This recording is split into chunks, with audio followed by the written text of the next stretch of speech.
It was the year 1774. In the Cheat River Valley of West Virginia, one night something happened that could have changed the secrets of this land forever. A flood, so powerful, so merciless, that it tore open earth that had stood for centuries. Massive earthen mounds that had risen for generations collapsed in a single night, and when the waters receded, the earth vomited up its darkest secrets. What was found there were human bones, but not those of any ordinary human.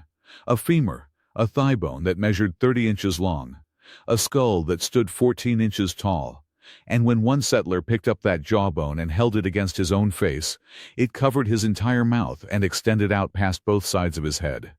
These bones belonged to someone 7, 8, or 9 feet tall. And here is the most staggering part: within 50 years, every single one of those bones had vanished. No museum records, no scientific analysis, no photographs, only a handful of old newspaper accounts, and the testimonies of those who had witnessed it all with their own eyes. This is the story of the Cheat River Giants, and today we are going to crack this mystery wide open. If you've watched this far, you are not an ordinary viewer.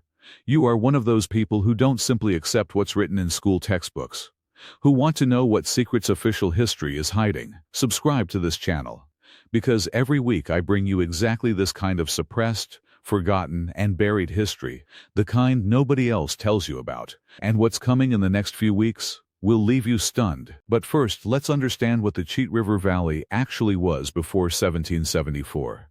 This was no empty wilderness. In the 1740s, French hunters and trappers who roamed this region wrote something extraordinary in their diaries. They wrote that the valley was filled with massive earthen mounds, and these mounds were not natural formations. Think about it. 300 feet wide at the base and 40 to 50 feet tall, built with geometric precision. Their engineering was so advanced it would have astonished any European architect of the era. One French trapper, Jean-Baptiste de la Croix, wrote in his diary in 1743, "When I asked my Delaware guide who had built these mounds, he pointed to the ground and said, 'Only this. The old ones sleep here. We do not wake them.' That was it. No details. No story. Just one heavy tension-filled line. And those tribes, the Shawnee and the Delaware, would not go near those mounds. They would not camp near them, not hunt around them, not speak about them, as if they knew something we do not." In 1772, a surveyor named Thomas Cresap conducted a survey of the region. He recorded in his field book a mound that stood 62 feet high and had a perimeter of over 400 feet. When his team tried to drive stakes into the base of the mound to mark the property line, they hit something solid just 3 feet down. They dug, and what they found were stones. But not just any stones. Carved, cut, and fitted perfectly together. Cresap wrote, "These stones are not native to this region, and they have been shaped by some advanced method. These were not primitive people who built these mounds. These were people who understood engineering, who knew architecture, who had centuries of accumulated knowledge." So what happened next? The winter of 1773 arrived. The winter of 1773 was so severe that people couldn't remember anything like it. From November through March, the entire valley was frozen solid.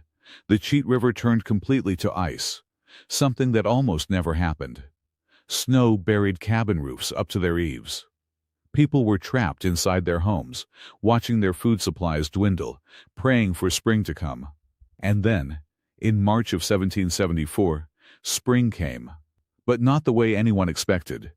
In just 5 days, temperatures shot from below freezing all the way up to 70 degrees Fahrenheit. The snow began melting, all at once. The Cheat River let out a groan. Then, the ice dams broke.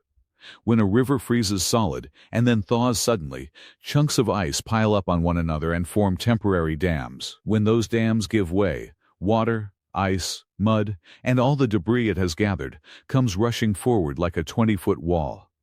That is exactly what happened on the Cheat River in April of 1774. Settlers wrote that they heard the continuous sound of rolling thunder for hours. Then they saw it, a 20-foot wall of churning water, ice, and mud, swallowing, destroying, obliterating everything in its path. The flood lasted for 3 days. When the waters finally receded, the valley had been completely transformed. Forests had been stripped clean. Cabins were gone down to their foundations. And those ancient earthen mounds, which had stood for who knows how many centuries, which had never been opened, were torn apart like graves ripped open by a vandal. And what was inside them came out. The first recorded account comes from Jeremiah Cutright. Cutright had a small farm about 3 miles downstream from one of the largest mound complexes. When he went outside to assess the damage after the flood, he found bones scattered across his property. Human bones. Or at least bones that looked human, except for one problem. They were far too large. Cutright's diary, dated April 10, 1774, records that he found a femur measuring 30 inches in length. The average adult femur today is about 18 inches. This bone was nearly double that. But Cutright was not alone. William White, a farmer, found a skull lodged in the exposed roots of an uprooted oak tree. He measured it, 14 inches from base to crown. The average human skull measures about 9 inches. White held the jawbone up against his own face, and it extended past both sides of his head. He kept that bone for months. Multiple people saw it with their own eyes. Multiple people confirmed the measurements. Then, before 1774 was even over, that jawbone disappeared. White said it was stolen. He filed no report. The third witness, Jacob Van Meter, was a surveyor. He found a complete skeleton partially exposed on a gravel bar in the middle of the river. Van Meter's estimate: if that skeleton were fully assembled and standing, it would have been 8 to 9 feet tall. Van Meter collected several of the bones. He said he intended to send them to a natural history society in Philadelphia. They were never sent. By the end of 1774, the bones had disappeared from his office. Van Meter later said, "I cannot recall what became of them." This is where the story gets darker. Within months of the flood, a pattern began to emerge. Every single person who publicly spoke about the giant bones either went silent, left the region, or Jeremiah Cutright, the first man to find the giant femur, drowned in the Cheat River in November of 1774. Official report: an accident. But Cutright was an experienced riverman. He had navigated those waters for years. The river didn't drown men like him. William White, the man who had the giant jawbone, sold his property in early 1775 and moved to Pennsylvania. He never spoke of the bones again. Jacob Van Meter, the surveyor who found the 9-foot skeleton, died of a sudden illness in the spring of 1775. He was only 34 years old. He had no prior health problems. And then there is Thomas Creasop, the surveyor who had documented the mounds in 1772, and who after the flood filled page after page of his field book with detailed sketches and measurements of the giant bones. In December of 1774, his cabin burned to the ground. He survived. But his field book was destroyed, or so the official story goes, because here is what's interesting. 3 years later, in 1777, a natural history journal published in London printed an anonymous account of gigantic human remains discovered in the Virginia wilderness. The measurements and descriptions it contained matched Creasop's field notes almost word for word. Someone had access to those notes before the cabin burned, and someone decided this information was important enough to put into print, even anonymously. But that London journal wasn't just talking about bones. The anonymous author described artifacts found alongside them: copper tools of unusual design, stones carved with geometric patterns, and one thing that is perhaps the most astonishing of all, fragments of woven fabric. One piece of fabric, when carefully extracted and laid flat, showed a weaving pattern so fine and so regular that it could only have been produced on a mechanical loom. But mechanical looms did not exist in pre-Columbian North America. At least, that is what we have been told. And then, symbols carved into stones. The author described flat stones arranged in layers within one of the opened mounds. On these stones were carved marks that resembled letters or characters, but they did not match any known alphabet. He compared them to Phoenician script, to Celtic ogham, to Hebrew, but nothing matched exactly. What did this mean? An indigenous writing system that existed in the pre-Columbian era? One we have never known about? If true, this proves one thing. There were literate people in North America before Columbus, and officially, We have been told that was not possible. Now let's talk about the Smithsonian Institution. The Smithsonian was founded in 1846, more than 70 years after the Cheat River flood. But in the late 1800s, as the Smithsonian began cataloging Native American artifacts, reports began to surface that Smithsonian agents were specifically going out to seek giant skeletons. In 1883, an article in the Wheeling Register described a Smithsonian agent who came to the Cheat River Valley. He interviewed elderly residents about anomalous skeletal discoveries from the previous century. The bones that local families had kept as curiosities. He collected them, crated them up, shipped them to Washington. They were never seen again. This was not an isolated case. From Ohio, Illinois, West Virginia, reports came in from across North America of 7, 8, and 10-foot skeletons. All were sent to the Smithsonian for analysis. All of them disappeared. In 1999, a researcher filed a Freedom of Information Act request, asking the Smithsonian to provide documentation of all giant skeletal remains in their possession. The Smithsonian's response? We have no such remains. We never did. When they were shown specific newspaper accounts and shipping manifests that proved bones had been sent to the institution, the Smithsonian said those records were lost or destroyed. Convenient. Now one more layer. In July of 1774, just 3 months after the flood, a private meeting was held in Winchester, Virginia. Colonial officials, military officers, wealthy landowners, and George Washington.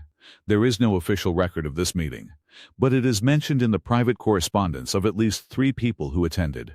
Washington wrote a letter on July 18, 1774, to a business associate. In it, he wrote, "Matters of unusual nature have been discovered in the Western Territories, and discretion is necessary in handling information that might disturb the public's understanding of the history of this land." He said no more. But consider the timing. 3 months after the flood, a secret meeting of colonial leadership, a discovery in the Western Territories that was not appropriate to share with the public. What were they discussing in that room? And why did it need to be kept quiet? Now, the theory that has been circulating in revisionist history circles for decades. The giant skeletons of the Cheat River Valley and the mound culture remains found across North America were not just anomalies. They were pointing to a civilization that existed on this continent before the Native Americans. A civilization that built massive earthwork structures, that understood engineering, that knew astronomy, that had a written language, whose physical size and features were entirely different. If that civilization existed, it posed an enormous problem for the Europeans, because the entire moral and legal justification for the colonial project rested on a single idea, that the Native Americans had not properly developed this land. They were nomadic. They had no permanent cities. They had no complex laws. Therefore, according to European legal theory, the land was essentially unclaimed. But what if these mounds proved that a sophisticated civilization had existed here first, one that built cities, that understood engineering? Then the entire rationale for European settlement would collapse. So, the bones were made to disappear. The evidence was suppressed. Those who insisted on speaking about what they had found were silenced, discredited, or removed. This sounds like a conspiracy theory, but the pattern of disappearances is very hard to ignore. Now, what the indigenous tribes themselves said. In the early 1900s, anthropologists began recording oral histories from Shawnee and Delaware elders. Multiple accounts mention the Old Ones, or the ancient tall people, who lived in the valley before the tribes arrived. These ancient ones built large towns of stone and wood.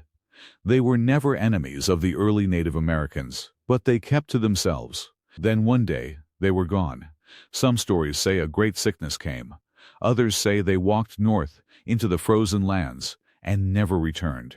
One Delaware elder, recorded in 1908, said, "My grandfather told me that the flood of 1774 was when the white men learned what we had always known." Then, silence. But who were these ancient ones physically? Delaware accounts describe them as having red or auburn hair, which was rare among Native Americans, light-colored eyes, sometimes gray, sometimes green, and extraordinary height. Even the shortest among them stood head and shoulders above the tallest Delaware warrior. These descriptions match the skeletal evidence from 1774, and all of this points toward one larger theory, one that mainstream archaeology has pushed to the margins. but which keeps resurfacing because the evidence refuses to go away. The Bering Strait theory, on which the entire structure of archaeology has rested for over a century, says that all Native Americans descended from a single population that crossed from Siberia around 13,000 years ago. But this theory has always had problems. It does not explain the linguistic diversity among Native American tribes. It does not explain the Caucasian features found in some indigenous populations. And it certainly does not explain 7-foot skeletons with red hair. Another theory says that Phoenicians or ancient Celts, following ocean currents by sea, reached North America thousands of years ago, long before Columbus, long before even the Vikings. They established settlements along the eastern seaboard and near inland waterways. Over time, some of these communities developed unusual physical characteristics, including extraordinary height. When Asian migrants later arrived via the Bering Strait, they encountered these established populations. Sometimes they coexisted, sometimes they fought. And sometimes, as the oral histories suggest, the older civilizations simply vanished. The Cheat River still flows today. And sometimes, when the rains are heavy and the waters rise, some people say things still surface from its banks. A fragment of bone, a carved stone, an engraved marking, but no one picks them up anymore.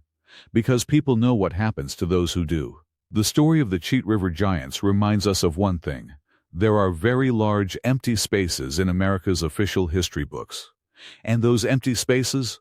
Perhaps they are not empty by accident. Perhaps something was written there once, and someone erased it.